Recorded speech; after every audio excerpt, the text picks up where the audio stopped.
count 1-2. They'll back up on him. Shallow in the outfield. Griffin.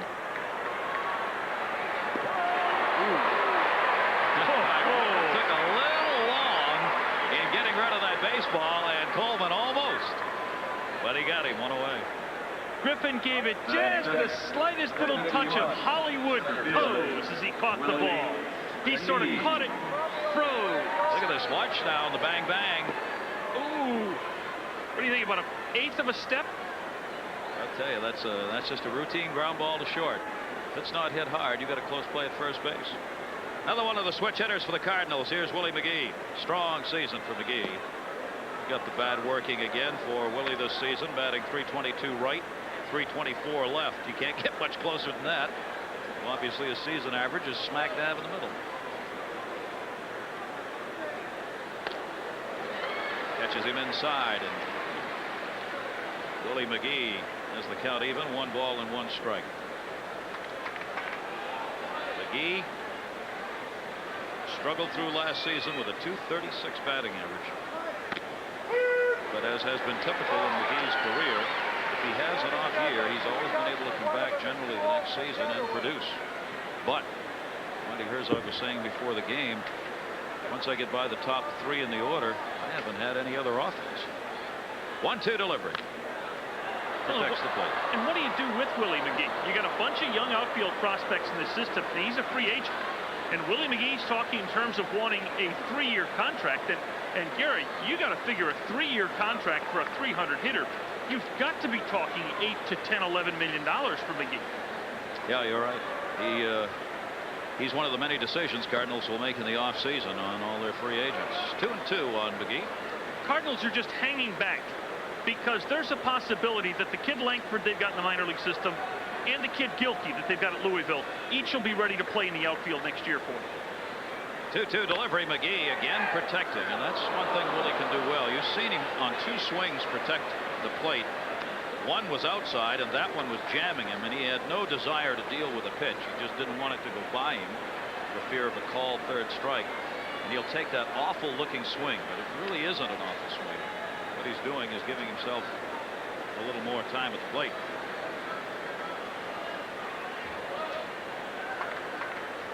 2-2. Not gonna get that one. Fernando with that Scroogey that goes away. Turned that one way outside, and the strikeout for Valenzuela. The bottom line on Valenzuela is if you fall behind him in the count, you can almost count on not getting a good pitch. And as pitchers have to rely on you going out of the strike zone after balls, and he did that time, McGee did, and becomes the strikeout victim. Javier, and 2 of them I think have been to left field. Not bad. 1 away. Jose De Leon is not the quality hitter that his opponent is. De Leon's batting just .138. He's had 4 hits in 29 times to the plate. He does have a triple, which means some outfielder fell down. And he tried the old 5-iron there, and that didn't work. Strike 2.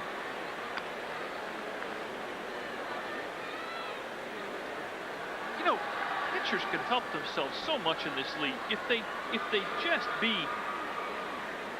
combative at the plate. Got him. Fernando gets his 2nd strikeout, and there are 2 away here in the 3rd inning. The only base runner to reach for St. Louis was Guerrero on the error in the 1st thus far. Gary, how many wins do you think in the 80s Fernando Valenzuela got because A, he could hit, or B, because he could hit, he was left in games a little longer? Well, certainly that added to it, although there's always been that discussion about the number of innings he threw earlier in his career, that maybe he was left in a little too long, and maybe one of the reasons he suffered with that shoulder problem. I bet you it was worth 1 W a year to him. Probably even a couple that he stayed in longer than he might have otherwise. Fernando will be happy with this situation. He's got Coleman with 2 down at the plate, so the leadoff batter of the Cardinals stands there with nobody on and 2 away. And he's thinking about bunting for the base hit. Talk about a struggle. Lifetime against Fernando Valenzuela. Coleman is 8 for 54. Ooh.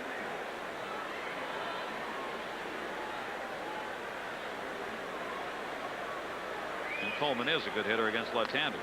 Fastball that time. 1 ball, 1 strike. Dodgers with a 1-0 lead. 3rd inning, 2 down. Well, Valenzuela is truly an awful pitcher if you're a guess hitter, because you've got to guess 4 different pitches and then an assortment of speeds. And lets that one go. 2 balls and 1 strike. Fernando wants the first base umpire to check it, but nah, nothing doing. Tom Hallion at first says nah. Had a great discussion as we go along tonight. I'd like to relay to you with Vince Coleman. I sat down with him in the clubhouse before the game because there was an interesting number that he has stolen 19 of 20 bases against left-handers this season, and he tags that one foul. And I went up and just asked, I said, do you prefer to steal bases against left-handers? And he said, yes, I do, which is contrary to the general thought throughout baseball history that a left-hander has the advantage because he's looking right at the runner, has that better move to first base. Vince said, I want to see a pitcher's motion. I want it right there in front of me. He says, because once I see a pitcher, I will determine when he's going to come to the bag. I'll get to know a pitcher in 1 game. And he says, when I can do that, I'm all ready to run. But first he's got to get on. And Valenzuela is not going to let him. 1-2-3 inning, couple of strikeouts, 3 on the game for Freddie. Who tore a shoulder muscle very early in the year and went on the disabled list with surgery, is expected back sometime in August now. If he's lucky. If he's lucky.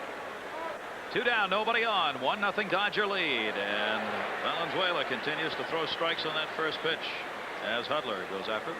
Look at Eddie Murray, shortened up at first base. Hudler tried to bunt the first time that way, and in batting practice was practicing bunting towards second base, push bunting the ball between the pitcher and the first base. Here comes Murray. The reason he does that is Valenzuela falls off the mound to the third base side. So if you push the ball by the mound on the second base side, you will have a base hit because Valenzuela cannot field a ball pushed that way. He has that big, huge follow through, and he ends up literally falling towards third base. Hudler must have tipped that because Murray almost started running toward home plate before that pitch. Got him. Valenzuela gets his 4th strikeout. Hudler just drops the bat and helmet at the plate, and Valenzuela hasn't allowed a base runner since the curse of Tom Lasorda continues, Gary. The winter baseball meeting luncheon curse of Tom Lasorda. Whoever sits next to Tom Lasorda gets fired the next year. After this pitch to Valenzuela. Oh, nice job, Gibson. How to take care of your manager. 2 balls, 2 strikes. That was cute. And it swung on and missed. Freddie's gone. He's hanging tough. 3 home runs this season. 11 doubles, 5 triples. 2-2 again. Got him! Screwball away.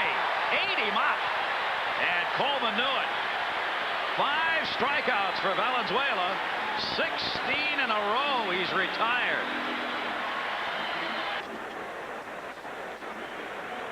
They even invited him to be on the Spanish version of We Are the World with Placido Domingo and Julio Iglesias. He was the world then. He was the world. You're right. Blooper, Ozzie, no play, base hit.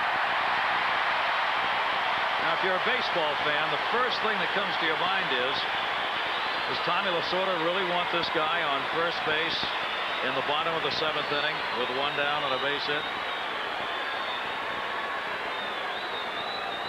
Or do you want him back on the bench resting, waiting to come back out to pitch? Let us assure you that Fernando is not the type to take the why don't you strike out and get a little rest advice serious. Look to center field. Willie McGee coming on. McGee makes the catch. Goes to first to try for 2. There's nobody there. And the ball ends up to the backstop, and the runners will move up. Pedro Guerrero had moved off the bag towards second base. McGee threw to the bag, not Guerrero, and it went by everybody. That's an error on McGee. who looked at first base, had a good look at it. Now there are 3 Dodgers there. There's the coach. There's Fernando Valenzuela now with a 5-0 lead. So it's that line that makes the difference. 5 strikeouts. Willie McGee chasing the screwball for 1. Vince Coleman just burned up high breaking ball. Foul tipped it into the mitt. Then he took Hudler, who didn't like this call, but he's painted the outside corner. Then watch this screwball. Vince Coleman again. Ow. That's the way he's been tonight. Fernando Valenzuela. As we go to the top of the 8th inning, Gonzalez has come in to play left field for Gibson, and there he is. good move, manager Thorne. No, there's no question Tommy was going to do that for Fernando Valenzuela. Now let's see. Fairly long inning as the Dodgers sent 8 to the plate in the 7th. Valenzuela had to spend some time on the base paths. As Norm said, he did get back to rest on the bench after he scored. 2 breaking balls miss outside to Hudler, who's batting 180.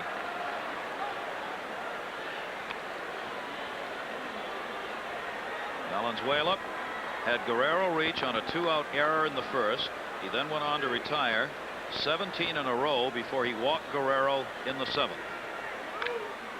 Fouled off. He then walked Zeal, the very next batter, but get out of the inning on a fly ball by Pendleton to deep left and the ground ball out by Akenda.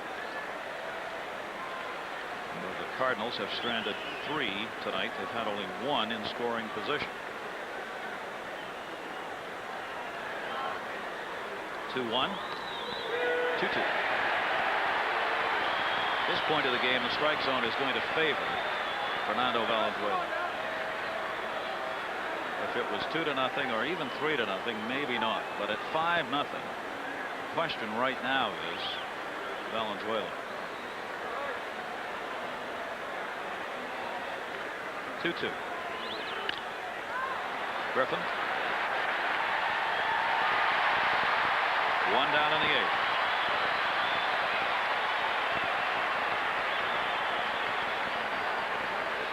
The question always arises in games like this for the opposition. Down 5, and realizing what Valenzuela is trying to do you bunt? If you think you can get a base hit, you're darn right you do. I agree.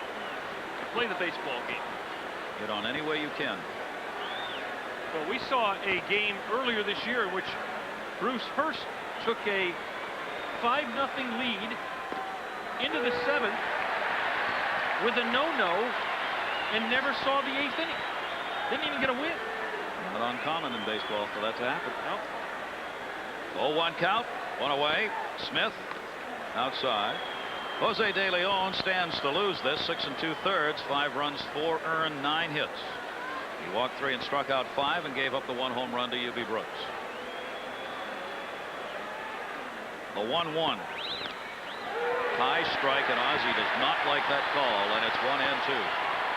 This is at least the second time tonight that Ozzie's been disgusted with home plate umpire Jerry Lane for what he felt was a pitch well above the given National League strike zone. One of the toughest strikes for an umpire to call, the high strike on the outside part of the plate. Lane has given it to him tonight. That just missed. 2 balls, 2 strikes. Here's the advantage of those runs for Valenzuela. If the game is still 2-0, you've got to pitch the game to keep the shutout going. But here, 2-2, you can flirt with Ozzie. You can throw another screwball off the outside corner if you want to. 2-2, wrapped foul as he got away with one. That came a little high, but it was down the gut part of the plate, and Smith knew it. You could tell by the way he jumped on it. He lunged at it. There's Jerry Lane. Yes, he knows what the scoreboard says. Does it change what he does? Of course not, but he still knows. Just like every player out there in the field for the Dodgers knows. The 2-2.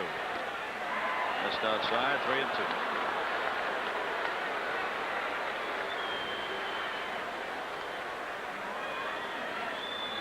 I want to welcome everyone joining us here at Dodger Stadium. Gary Thorne, Nora Hitzkes. The stories in the line. Take a look at the St. Louis Cardinals line.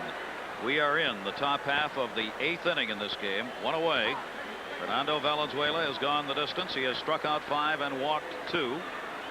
The Cardinals have had one base runner in scoring position. The 2 walks and an error have been the 3 base runners for St. Louis in tonight's game. And there have really not been any exceptional defensive plays for the Dodgers. Harris and Javier have played well defensively for them. Smith at the plate. He's gone. 6 strikeouts for Valenzuela, and there are 2 down in the 8th inning. And the fans here at Dodger Stadium have not left. Freddie's thrown that high breaking ball a number of times tonight, and because the home plate umpire, Jerry Lane, has given him that strike, Ozzie Smith felt as though he had to go after that down on the count. And there are 2 away, and Craig Wilson will be coming to the plate. He's batting in the number 9 spot on a double switch that Whitey Herzog pulled in the last inning as Jose De Leon came out. Wilson was inserted at second base for a Kendo, batting .222 with limited at-bats. He's only playing in his 8th game. He's had 2 hits in 9 at-bats. Recalled from Louisville the first week of June to replace the injured John Morris. He's 2 for 9, but he's hit the ball very hard. He does this time deep to center field. The no-hitter's on the line. Back for it. Javier!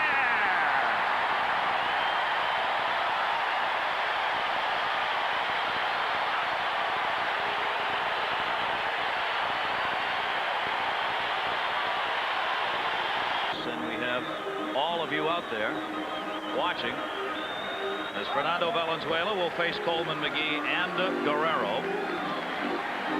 The first inning, the first batter, Vince Coleman.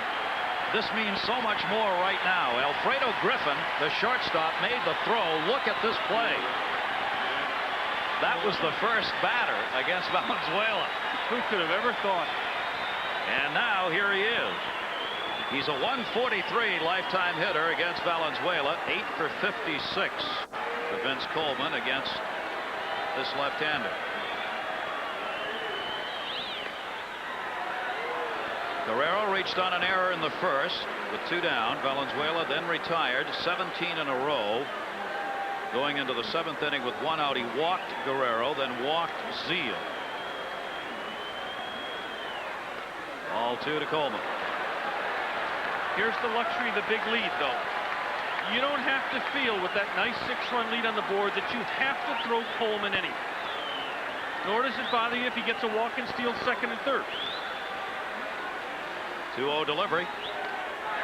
The pattern on Coleman tonight is when Valenzuela's gotten to 2 strikes to throw the screwball, the hard screwball off the outside corner to him. Dave Stewart pitched a no-hitter for the Oakland A's earlier tonight against Toronto. Coleman fouls it off. 2-2. Let's see if Valenzuela's gone back to the pattern that he's used against Coleman each of the last 2 at-bats. In this spot, in both the 3rd inning and the 6th inning, Valenzuela's gone to the hard screwball and turned it over outside the strike zone.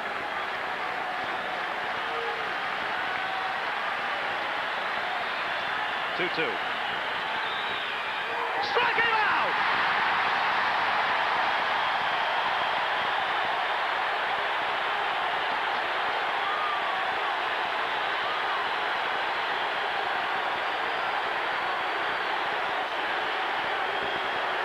One down. The replay may show that Vince Coleman has a proper complaint. Well, the ball's half a foot outside.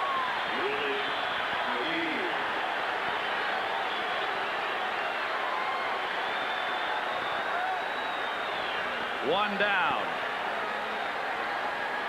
Willie McGee.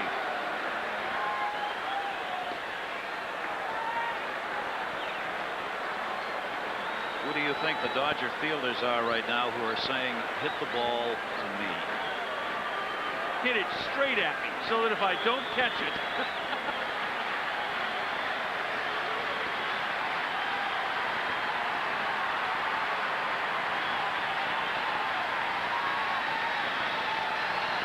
Oh, the irony, Gary, if he should get McGee out and face his longtime compadre, Pedro Guerrero. 1 ball, 2 balls, no strikes. In case you're wondering, the history of the Dodgers. There they are. Jerry Royce, last one to do it against San Francisco. Almost 10 years ago tonight. 10 years and 2 days. Valenzuela, 8 two-hitters in his career. 2-0. 3 balls, no strikes on McGee.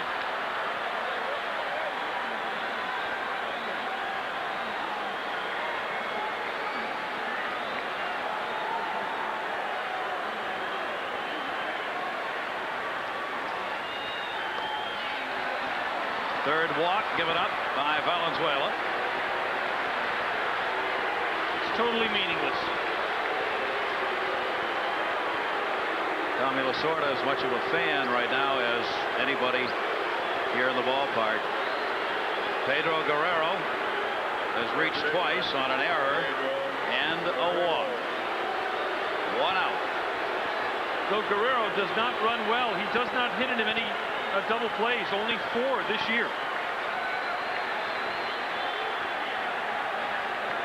The irony of friend versus friend. Runner goes. Fouled off. They're trying to avoid the double play there. And McGee will come back to first base.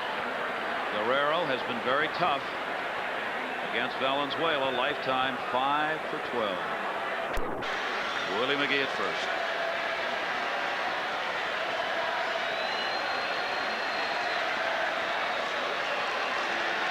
Fans chanting Pedro.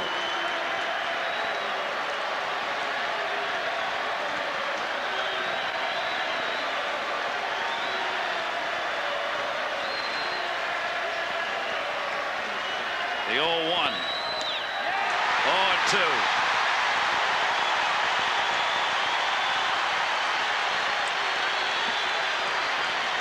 Let's see if Valenzuela goes back to that pattern again.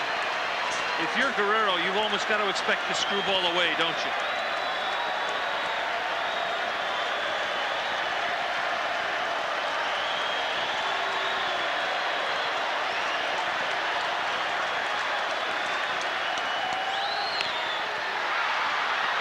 There's one. It's a no-hitter.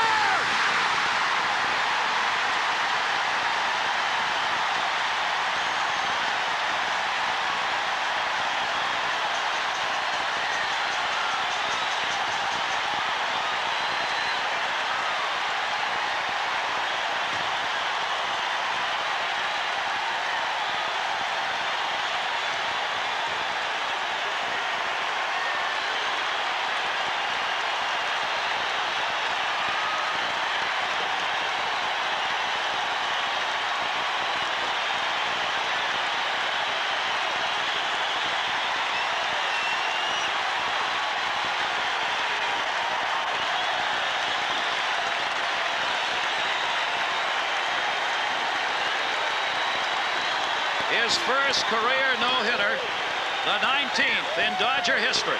Fernando Valenzuela strikes out 7, walks 3, and helps out on this ground ball. It went off his glove to second base. Samuel to first, and it's in the book.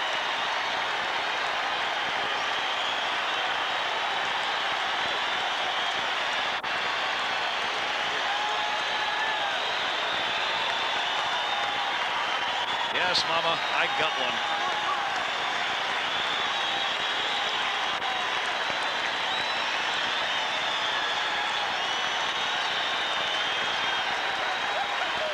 Two no-hitters in one day.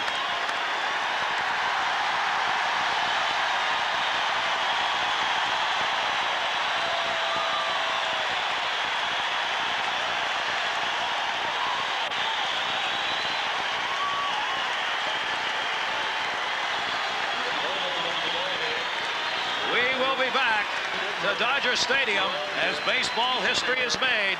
The no-hitter by Fernando Valenzuela. The Dodgers beat the Cardinals 6-0. Let's join John Saunders.